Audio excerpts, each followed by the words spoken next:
Hey, what's good, everybody? I'd like to welcome you all back to the Boombox Guru channel. I'm your host, LB.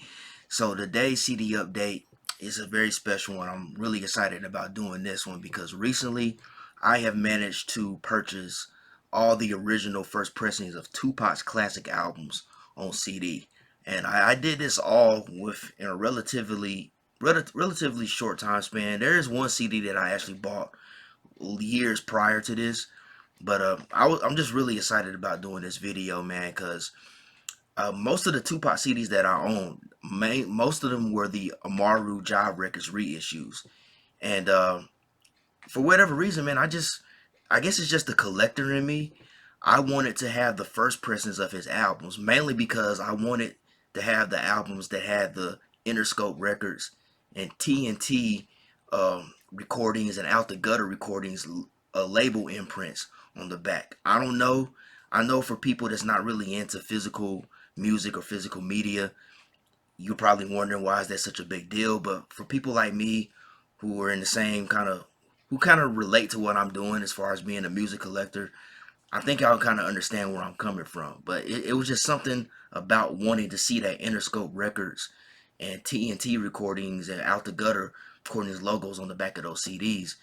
It just made me really want to own those, man, because Tupac was one of the biggest artists on Interscope Records. You know what I'm saying? He was a major force on that label and so forth, man. So I just think it was important to have those first pressings. And it wasn't hard.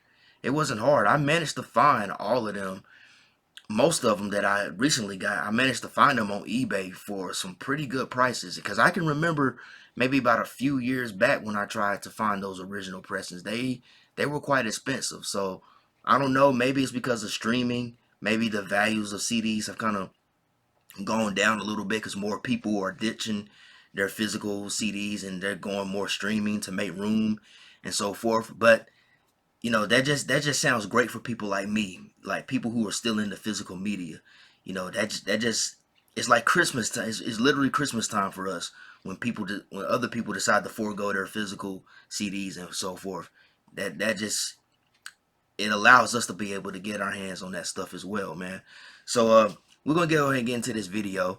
I'm gonna show you the first actual Tupac original pressing that I found that actually kind of started my journey into procuring the other albums. So the first album is actually his debut album, Tupacalypse Now, which was released in 1991. So I got both versions right here. Right here, I got the this is the original. This is the original pressing that I found at Manifest Records a few years ago, and this is the Amaru Jive Records reissue, which I actually bought this years ago, man. This is one of my oldest CDs that I still own. I bought this when I was in high school. I think me and my aunt went down to Best Buy one time, and I had some money saved up from allowance, and I found it. I seen it in the CD section, and I purchased it. So there's really not much difference. I mean, on this for pretty much everything on here stays true to the original, except right down here it says right down there it says Amaru and Jive Records. I don't think you can really see the Amaru Records. There you go. That's down there. Amaru Records, Jive Records.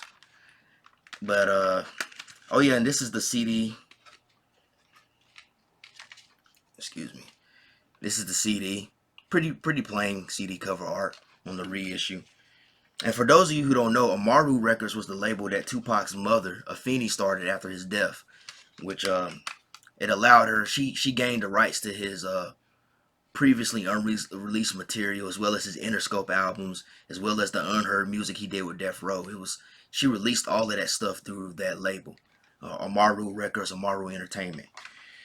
All right, so this is the original pressing that I found at Manifest Records a few years ago. So like I said, it's really not that much difference. But on the back, as you can see, on the right here at the bottom down there, where it said Amaru Jive, it says Interscope Records, TNT Recordings. Yeah, when I picked this up in the used section and I saw that, I knew it immediately. Like, okay, yo, this is the original pressing. Interscope Records, TNT Recordings. I know it sounds crazy. I know to people that's really not into this, that sounds kind of strange. Like, why would that matter? But it does. It just does to people that collect music like that. And TNT Recordings was a company that Tupac's manager, Adrian Gregory, who also managed Digital Underground, which Tupac was a member of, that was his company. So if you look at some of Digital Underground's albums, you'll see that same imprint on their back of their records. So let's look at the CD cover art. Boom, boom, voila! You see that? Way better CD cover art. It's basically the flames that are on the back cover. It's basically the flames that are on the back cover. But that CD cover art is just way better. It's just way more interesting.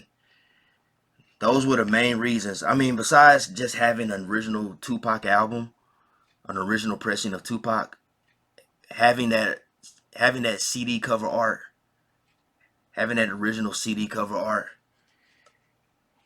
as well as seeing the Interscope Records logo and the TNT Recordings logo. That's really what made me want to buy this, man. But yeah, man, I was really happy when I found this, man. I was really happy when I found this, that manifest. And it was for, I don't know how much, dang, I don't know how much the price was. I'm pretty sure it wasn't that much. I want to say it was probably like $4.99 or something like that when I found it at Manifest. So that was definitely a huge steal, because I'm pretty sure online it was going for a lot higher, man. But man, I was so excited when I saw this and I managed to get it, man. But yeah, man, Tupacalypse now.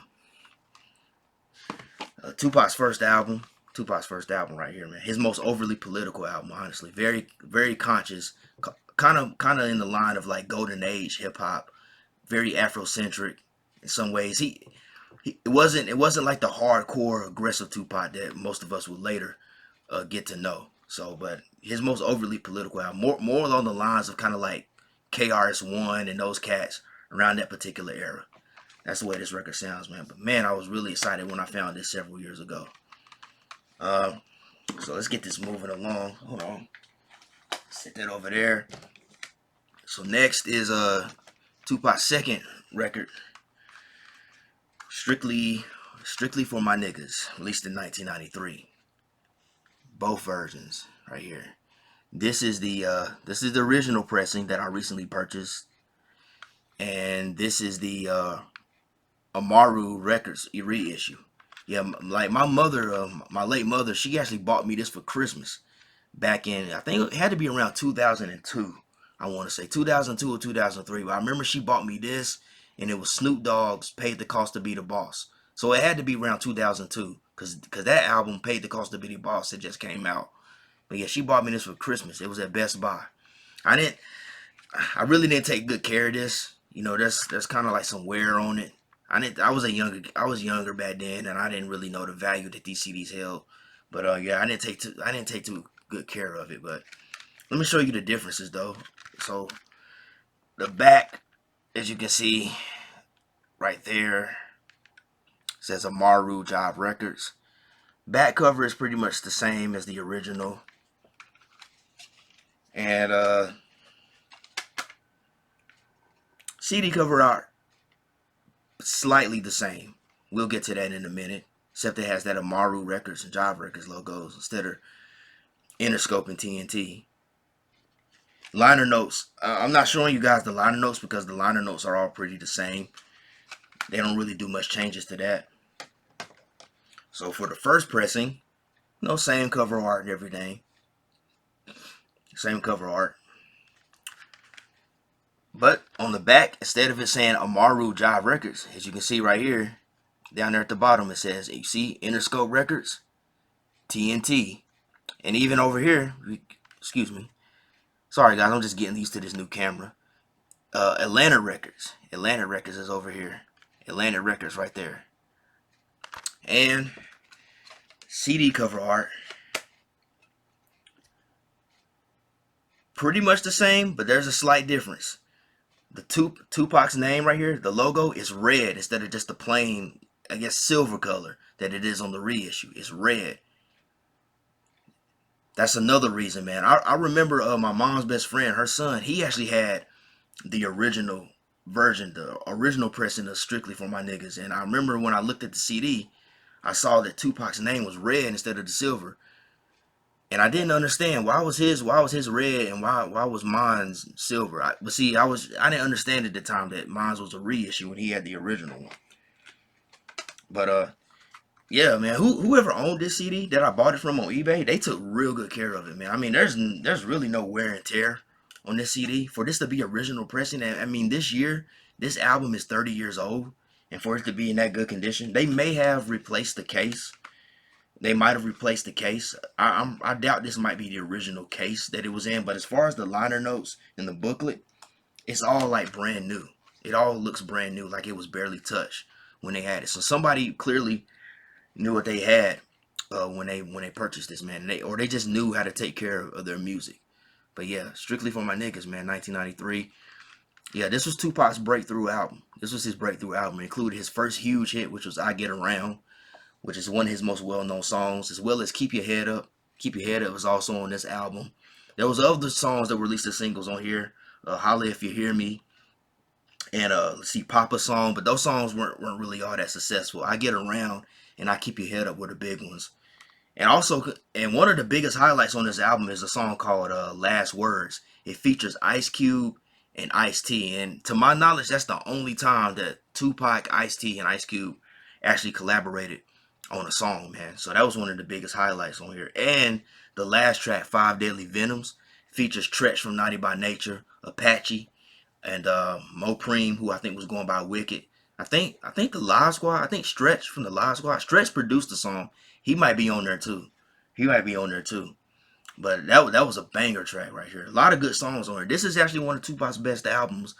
But I think it's underrated. I think it gets overshadowed by his later material, honestly. But definitely one of his best, man. Definitely one of his best records. One of my favorites, actually. But yeah, glad to finally get an original pressing of this one. This was actually this was the first one that I bought when I decided to go ahead and get the other ones. This was the first one that I got and purchased. Alright, so next is the Thug Life album, released in '94. And as of a recording of this video, I just got this original pressing in the mail today. It was actually waiting for me when I got off of work tonight. But here's both versions. This is the reissue, the Amaru Records reissue, right here. You see it says Amaru Records on the back. Jive Records. Jive Records was the distributor of Amaru Records for entertainment for up until 2011, and then they went back. Then Interscope started distributing the records. CD cover art. It's all about the same, honestly. There's really not too much of a difference in these. Again, as you can see, original pressing has Interscope records, but there's no TNT. There's no TNT recordings on the back, because Tupac had actually left Digital Underground at this time. He had already established his solo career at this point in '94. It's I don't know if you can see it, but it's Out the Gutter Records. It's Out the Gutter Records. That's it right there. That was Tupac's label, Out the Gutter Records. And I didn't even know Tupac had his own label until years later. I didn't even know that. But yeah, Out the Gutter Records. Let's see here. Here's the CD cover art. Get some good light on there. But pretty much the same as the reissue. It's some slight differences, but nothing to really write home about. But that's the CD cover art. And I've already looked inside the booklet, the liner notes. It's all pretty much the same. It's all pretty much the same. There wasn't really nothing too much different in there. But yeah, man, Thug Life. Probably arguably one of the hardest rap albums ever released, man. This is very underrated, man. One of Tupac's most underrated projects. It didn't come out the way it was supposed to. There was like a bunch of songs recorded for this album. I think there was like 20. I think the original album actually had like 20 songs or more. But a lot of those songs got cut. But Tupac fans actually have heard a lot of those songs that got cut, like "Out on Bail," which he performed at the Source Awards, I think in early '94. "Running from the Police," which the Thug Life version featured Biggie, It featured Biggie. Notorious B.I.G. was on that version because he was actually supposed to have been a member of Thug Life. There's several songs, man. Speaking of Running from the Police, the song "Running, Dying to Live" that was on the Tupac Resurrection soundtrack, that's basically a remix version of Running from the Police. So yeah, Biggie and Tupac actually did. Excuse me, my nose is itching. Biggie and Tupac actually did record a song together. They did. They recorded a bunch of. I think they recorded a bunch of songs together before, the whole beef and everything. I just think I think a lot of those songs haven't still been heard though. But I actually have a mixtape, or I should say a bootleg that I downloaded from Dat Piff's website years ago. They had a bunch of like the songs that Tupac recorded during this era, during the Thug Life era, in their original form. A lot of those songs got remixed and they got spread out through a lot of his posthumous albums. Are you still down? Remember Me, that came out back in '97. A lot of those songs that are on that record, those were like Thug Life era songs. Those were songs that were originally supposed to appear on the original version of this record, but they got cut because Interscope Records interfered. Gangster rap was sparking a lot of controversy at that time, and they just kind of watered down the record. But even with the 10 songs on this album, it's still a classic. I mean, you got Bury Me a G, Pour Out a Little Liquor, which was also on the Above the Rim soundtrack. How Long Will You Mourn Me, featuring Nate Dogg. Under Pressure, Street Fame, Cradle to the Grave, Straight Ballin', which is a Tupac solo track. That's one of Tupac's, produced by Easy Mo B. That's one of Tupac's greatest songs, a classic, a fan favorite amongst Tupac fans. But man, I wish this album would have came out the way it did. And from what Big Syke said in that Thug Life interview on Vlad TV, he said that Thug Life was never really a group. It was really just a movement. It was just Tupac was just bringing together a bunch of people that he liked and respected, and they was recording music. Because he said Richie Rich, Warren G, and a whole bunch of other people were on the original album.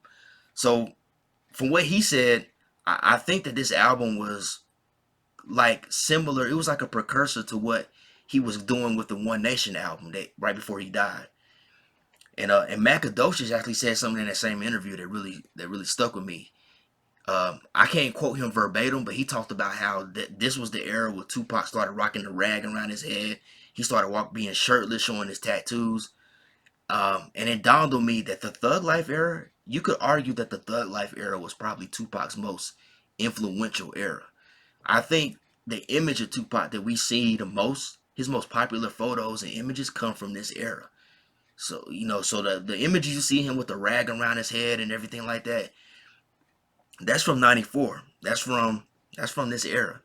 94 was a very pivotal year for Tupac, for better or for worse. We all know what worse was. Too long to get into, but he was really on a trajectory that year, man. But this was one of the crowning gems that came out of that, was the Thug Life album. All right. So now we moving on to Me Against the World, one of my favorites. Another one of my favorites, man. Another one of my favorites. So this is the Amaru Records reissue. Yeah, got a cracked case. I don't know when that happened. This is another CD that my late mother bought me around Christmas time. Most of my Tupac albums I got around Christmas. That's kind of interesting.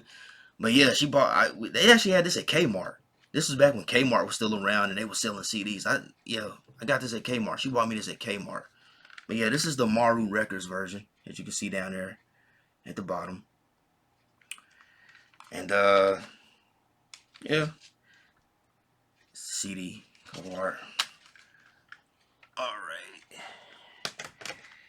And this is the original pressing that I recently bought. Same cover, of course. But back. Of course, down at the bottom you see the Interscope Records, Out the Gutter Records, Tupac's label. He still had that label, Out the Gutter. And CD cover art's pretty much the same, except it has the different label logos down there at the bottom. And the liner notes are pretty much the same too. But Me Against the World, yeah, one of Tupac's greatest albums. A lot of people consider this to be his best work, even over All Eyez on Me and the later stuff. A lot of people consider it his greatest work. And I wouldn't argue with that. It's one of my favorites from him. very introspective album. You know, the prior two albums were very more overly political, uh, very hardcore, gangster, you know, aggressive. You know, Tupac was, he exhibited a lot of aggression and anger because, you know, leading up to those albums, a lot had happened in his life and he expressed it in his music. But, and you know, by the time he recorded Me Against the World, he was probably at one of the darkest moments in his life. You know, he was in prison when this record came out. He was in prison, uh, for that case, that essay case, as well as he had got shot at Quad Studios, shot and robbed. Then that is what started the whole issue between him and Biggie that escalated to the Death Row Bad Boy beef. Uh, but a very introspective record. Not so much political or conscious. It's just more introspective, man. He's definitely reflecting on a lot of things. It's in a lot of cases you could say it's a deep dive into his mind state at this moment with all he was dealing with. That's really what it is. You're really getting a dose of what Tupac was dealing with and what he was thinking during this period. But so many great songs. I mean, one of Tupac's greatest songs, Dear Mama, came off of this record. And so many people like the Dear Mama. I know older people who really didn't even like rap music, but they like Dear Mama. That's how great that song is. But of course, you got Me Against the World, which was a huge single. You know, interesting enough, that song was actually on the Bad Boys, the first Bad Boys movie. It was on that soundtrack, which is, with everything we know about Will and Jada nowadays, I thought that was kind of, I thought that was kind of interesting. You know that Tupac got a song on the first Bad Boys movie soundtrack. But anyway, So Many Tears, another great track, another one of my favorite Tupac songs. Temptations, another banger produced by Easy Mo B. If I Die Tonight. If I Die Tonight wasn't a single. The songs I just mentioned, they were singles. If I Die Tonight was the opening track on the song, on this album, excuse me. And bro, that's, people talk about Hail Mary. People always talk about Hail Mary having one of the best opening lines, and it does. But If I Die Tonight, where he said, what's that? He said, "Pussy is paper, poetry, power, and pistols." Gosh, that was killer. You got to understand. Tupac was using alliteration, the way he was using those P's consecutively after one another. That's called alliteration. That's poetry. Tupac he was throwing some language arts on y'all right there, man. That's something he learned from the performing arts school. You know what I'm saying? He was implementing a lot of that in his raps and his music. If you listen to him closely, great songs, man. Lord knows, Lord knows, probably a very heartfelt song, very passionate performance from Pac on there. Can You Get Away? Which it's rumored that that song was actually written about Lisa Left Eye Lopez, cause we all know that Tupac and Lisa they really had a thing for each other. They really had a thing for each other. It was about, you know, how he felt about her as well as her relationship with Andre Ricin, which was a very tumultuous relationship. You know what I'm saying? I mean, it led to her burning his house down. Whew, massive, man. F the World, produced by Shock G. So Many Tears was also produced by Shock G, but F the World, F the World was actually was going to be the original title of this album. Death Around the Corner, Death Around the Corner. That's another classic. Uh, wasn't even released as a single, but it's a fan favorite amongst Tupac's catalog. You just really get a. I mean, that intro was classic. I'm not gonna try to repeat that intro on here. You can definitely go check out the song. But the intro to that song, that's that's so classic, man. But you just get deep inside his mind, like the paranoia and everything that he was dealing with at that time. Outlaw, which closes the album, featuring Dramacidal, which is an early incarnation of the Outlaws. But classic track. One of the best songs of Tupac's career. Man, that it was. I recently found out that that was originally supposed to have been an R&B song. That was an R&B beat. And when he heard the song, he told the producer, like, "Yeah, I like that, man. We gonna make that into a rap song." Hard track, man. Old School, which he gives his ode. He's is a tribute. It's an ode to all the pioneers of hip hop and so forth. Great track, man. But this is overall, man. This is a great record, and this was also the first album by an artist to debut at #1 while they were incarcerated. And Tupac held that record for a long time until Lil Wayne ended up doing it too.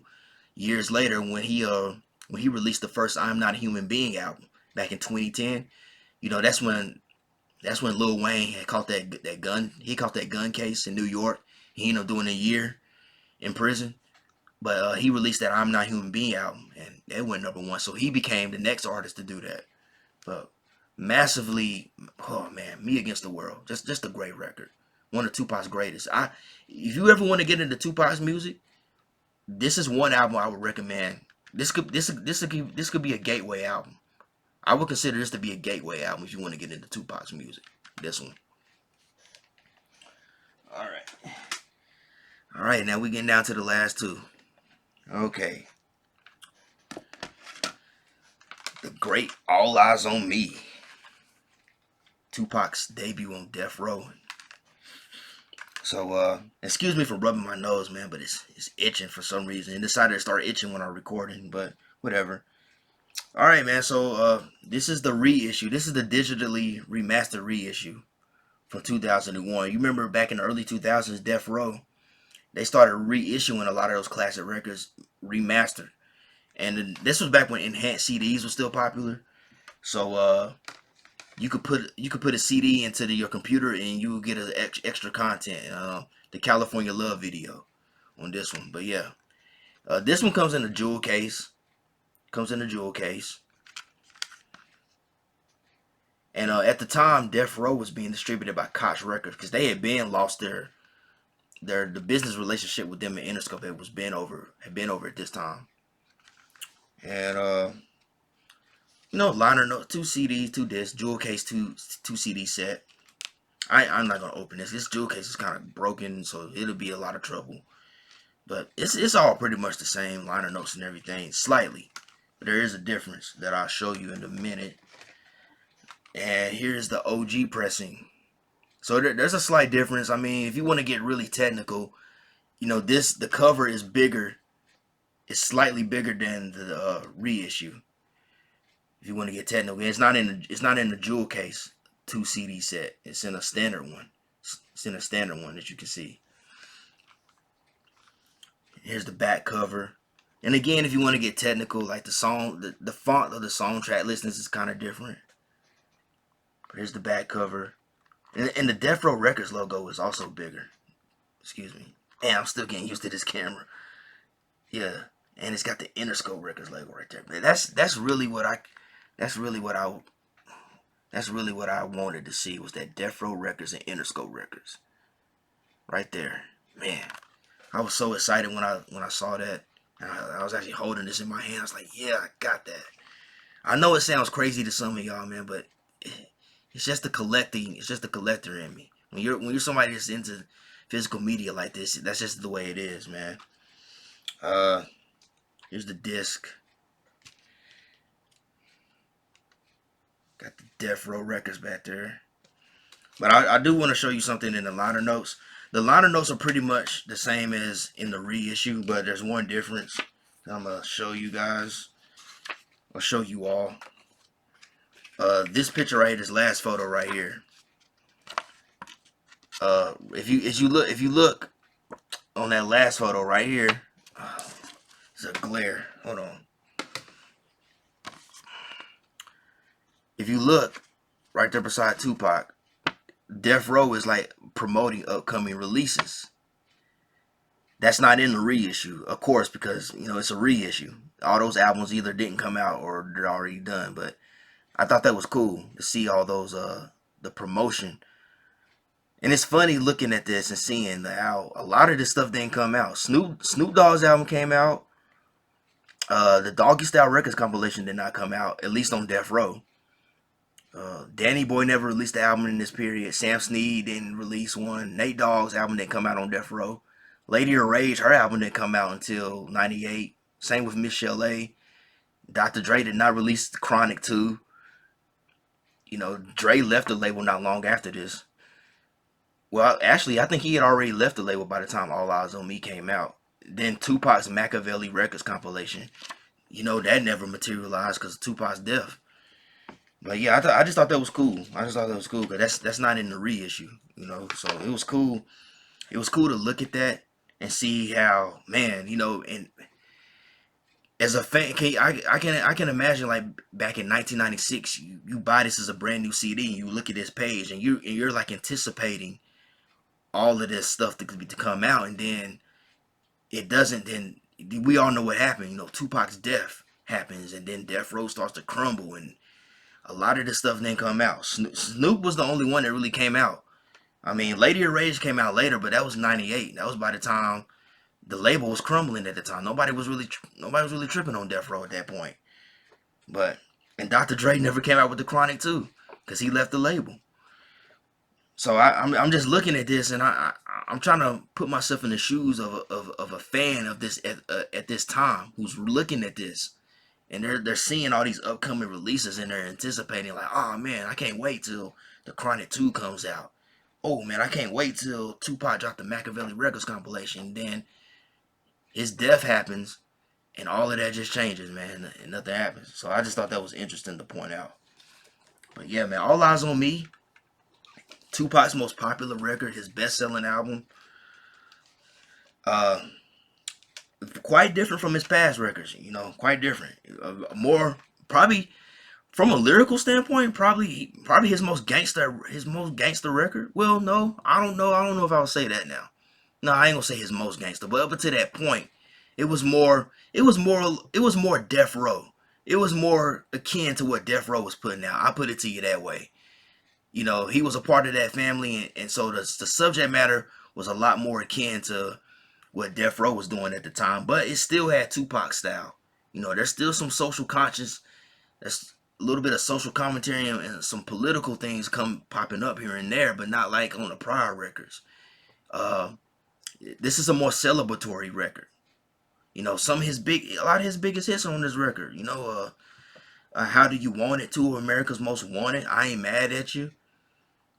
California Love. Although only the remix appears on Tupac's album because, as we know, California Love was originally a Dr. Dre song, and the original version was gonna be on Dr. Dre's album, and Dr. Dre gave Tupac the remix.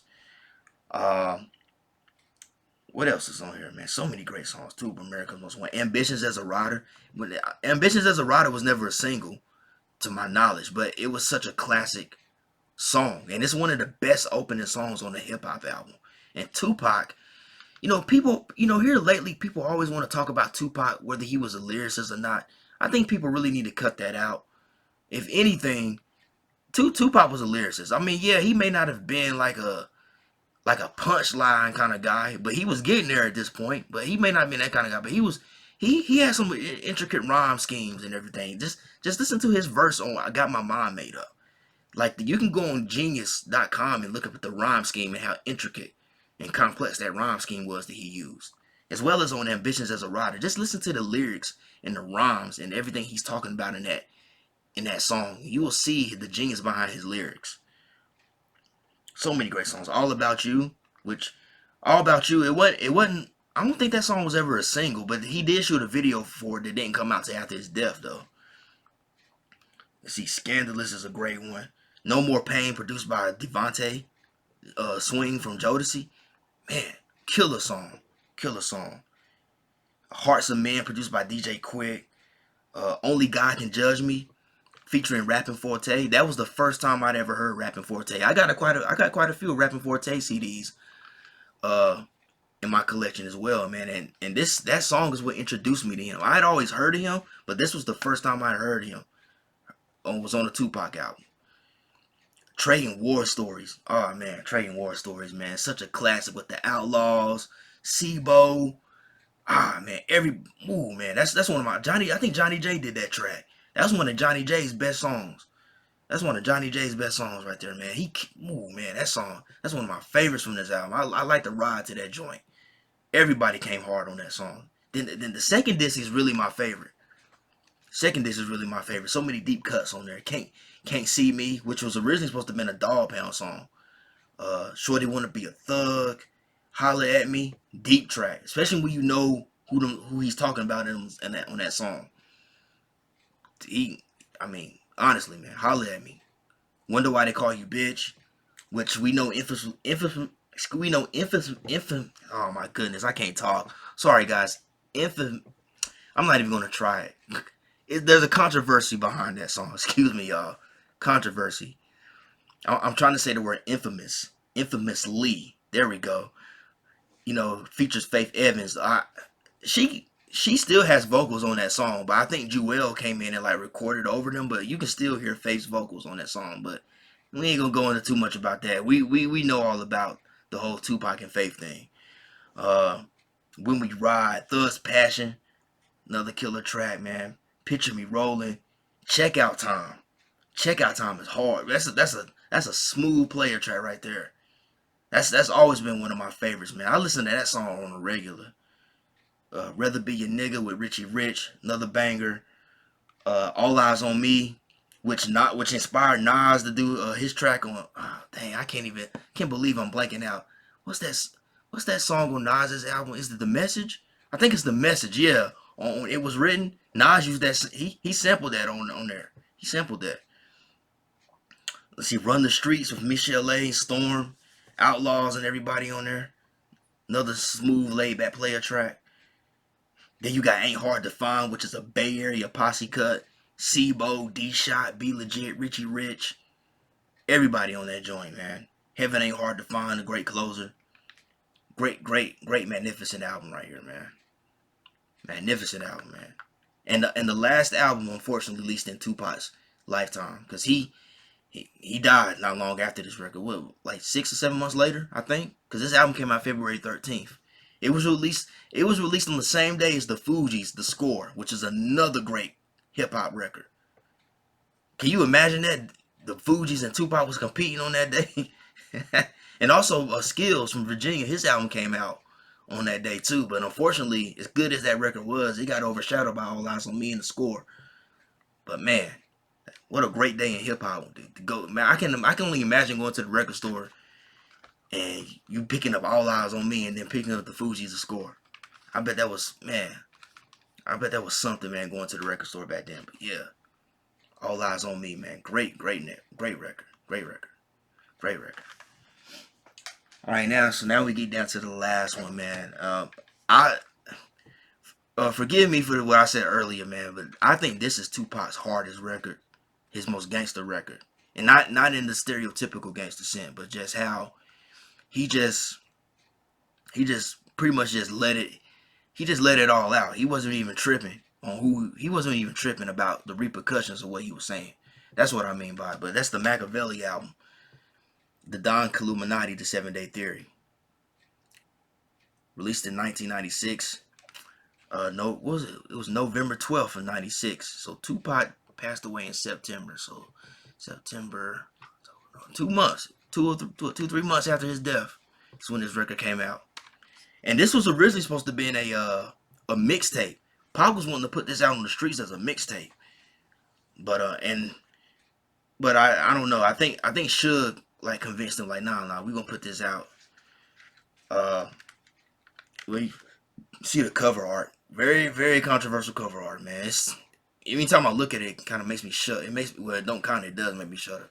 Very controversial. Here's the back cover. And there's not. I do have. Yeah. This is the reissue, which I also got on Christmas. You see, most of my Tupac albums I got on Christmas for some reason. Enhanced CD with the To Live and Die LA video. And there ain't too much difference in them, in the reissues, as far as like the packaging. But one difference you see is if you look closely at the Death Row Records logo.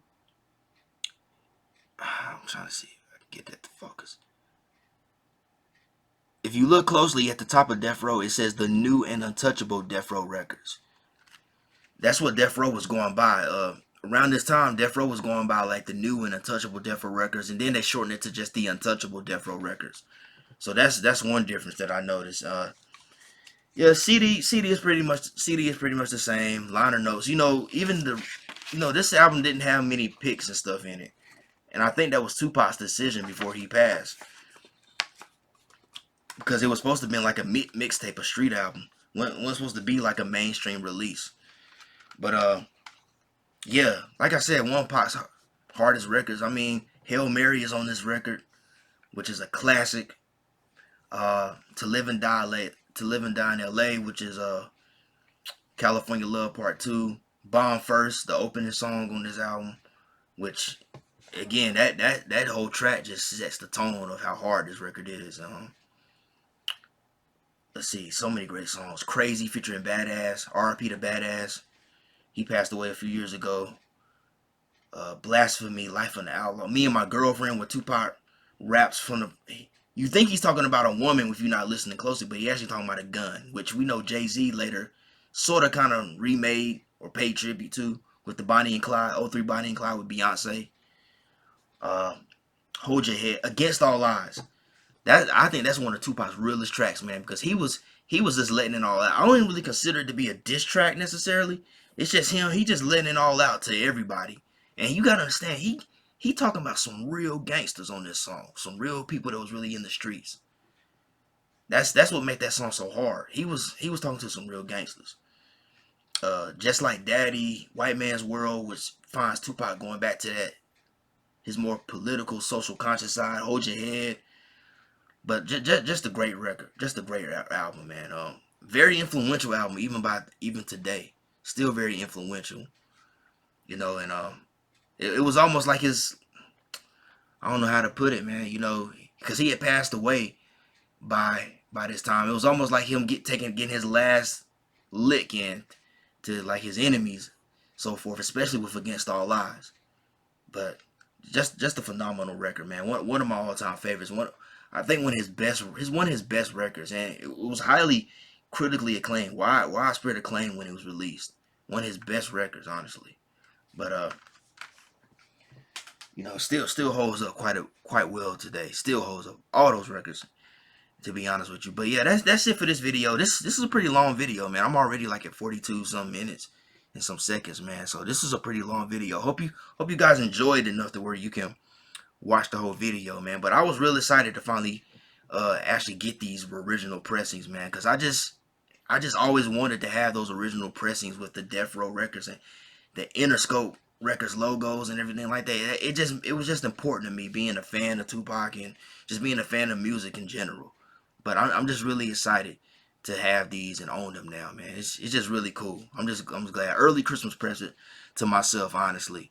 But yes, that's it for this video, man. Hope you guys enjoyed me showing off my recent purchases of the original Tupac CD pressings. Hope you guys really dug that video. If you did really enjoy this video, just do me a huge favor. Hit that thumbs up and give me a like, as well as share this video, because it does help out with the channel. Also, be sure to hit that subscribe button and tap the bell. That way you'll be notified whenever I drop new content. I want to give a huge thank you to everybody that's been subscribing to the channel, everybody that's been watching the videos, that's been commenting, showing support. I really do appreciate it. And as always, hope everybody has a blessed day, a blessed week, and love, peace, and music. Peace out, y'all.